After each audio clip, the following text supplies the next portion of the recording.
قرآن مجید کی یہ ایک آیت، سبحان اللہ، قرآن مجید کی یہ ایک آیت ہوئی. اب دوسری سنیے. اللہ فرماتا ہے وما ارسلناک الا رحمۃ للعالمین، تمہارے ساری جہان کے لیے رحمت بنا کر بھیجی. دنیا کے لیے رحمت کیسے بن کر آئی؟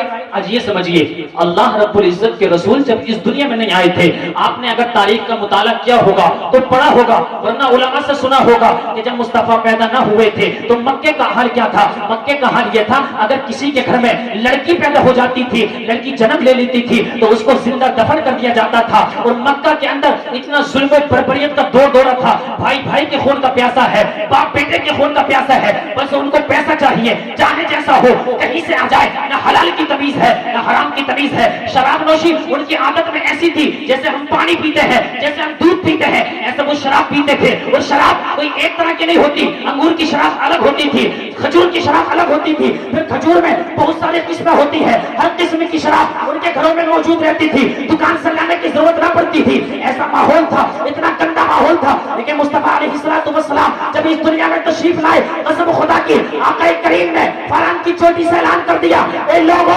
اب تک جتنی بیٹیاں زندہ دفن ہونی تھی وہ ہو گئی، اب محمد آ گیا، اب کوئی زندہ بیٹی دفن نہیں ہو سکتی ہے. حضرات محترم، حضور پاک علیہ السلام کے آنے سے پہلے ایک بڑا گھنونا ماحول عرب کے اندر. یہ قانون تھا کہ اگر کسی عورت کا شوہر مر جاتا اور اس کا جوان بیٹا موجود ہوتا تو وہ بیٹا اپنی ماں سے شادی رچا لیا کرتا تھا. کتنی بے حیائی تھی، کتنی بے غیرتی تھی. لیکن قسم خدا کے حضور آئے، حضور پر اللہ رب العزت نے قرآن نازل فرمایا اور قرآن میں یہ بتایا گیا، اے لوگوں، تمہارے لیے اپنی ماؤں سے نکاح کرنا حلال نہیں ہے. حضرات محترم، تو اللہ رب العزت نے میرے محبوب کو جو ساری دنیا کے لیے رحمت بنا کر بھیجا، اس کا مطلب یہ ہے کہ یہ جو عرب کا قانون تھا، بیٹا اپنی ماں سے نکاح کرتا تھا، یہ صرف مسلمانوں میں نہیں تھا، بلکہ مصطفیٰ کے غلام تو تھے ہی نہیں، بلکہ کچھ لوگ کلمہ پڑھنے والے ضرور تھے، لیکن وہ بھی طرح طرح کے عیبوں میں لگے رہتے تھے اور عیبوں میں ملوث رہتے تھے. اور جو کلمہ والے نہیں تھے، جو توحید کے قائل نہیں تھے، وہ تو نہ جانے کتنی خرافات میں ملوث رہا کرتے تھے. لیکن اللہ رب العزت کے رسول جب اس دنیا میں آئے تو انہوں نے صرف کلمہ پڑھنے والوں کو نہیں، بلکہ جنہوں نے کلمہ نہیں پڑھا انہوں نے بھی کلمہ اگرچہ نہ پڑھا لیکن یہ کہنے پر مجبور ہو گئے کہ محمد جو کہتے ہیں وہ سچ کہتے ہیں، وہ سچ کے سوا محمد کی زبان پر کچھ آتا ہی نہیں ہے. حضرات، قرآن مجید میں اللہ فرماتا ہے وَمَا يَنْتِقُ عَنِ الْهَوَىٰ إِنْ هُوَ إِلَّا وَحْيٌ يُوحَىٰ، کہ محمد جو کہتے ہیں وہ اپنی طرف سے نہیں کہتے بلکہ وہی کہتے ہیں جو اللہ رب العزت ان کی طرف وحی نازل فرماتا ہے. حضرات، تیسری آیت قرآن مجید میں اللہ فرماتا ہے قُلْ بِفَضْلِ اللَّهِ وَبِرَحْمَتِهِ فَبِذَلِكَ فَلْيَفْرَحُوا. اے محبوب، آپ فرما دو کہ میرے اللہ رب العزت کی رحمت پر خوشیاں مناؤ. اللہ رب العزت نے ہمیں اگر کوئی دولت دی، کوئی نعمت دی، کوئی برکت دی، اگر جائیداد دی، کوئی بھی اللہ رب العزت نے نعمت دی تو اللہ رب العزت فرماتا ہے میری اس نعمت پر میرا شکریہ ادا کرو، اس پر خوشیاں مناؤ. حضرات، شریعت کا ایک قانون یاد رکھیے. شریعت کا قانون یہ ہے کہ اللہ رب العزت نے غم کی تو لمٹ بیان فرمائی ہے لیکن خوشی کی کوئی حد بیان نہیں فرمائی ہے.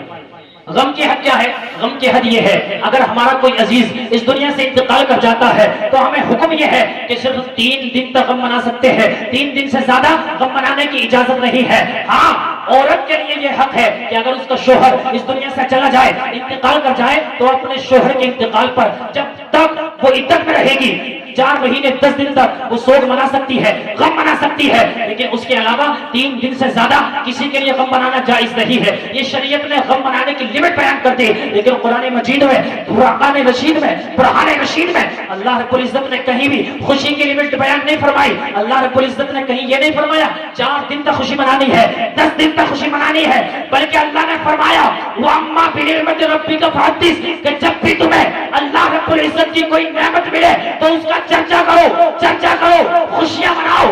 اب بتاؤ، اللہ رب العزت نے ہمیں جتنی نعمتیں دی ہے، جتنی دولتیں دی ہے، جتنی عزتیں دی ہے، کیا کوئی کہہ سکتا ہے کہ اللہ رب العزت نے مجھے کوئی نعمت ایسی دی ہے جو نعمت آمنہ کے لان سے بڑی نعمت بن گئی ہے؟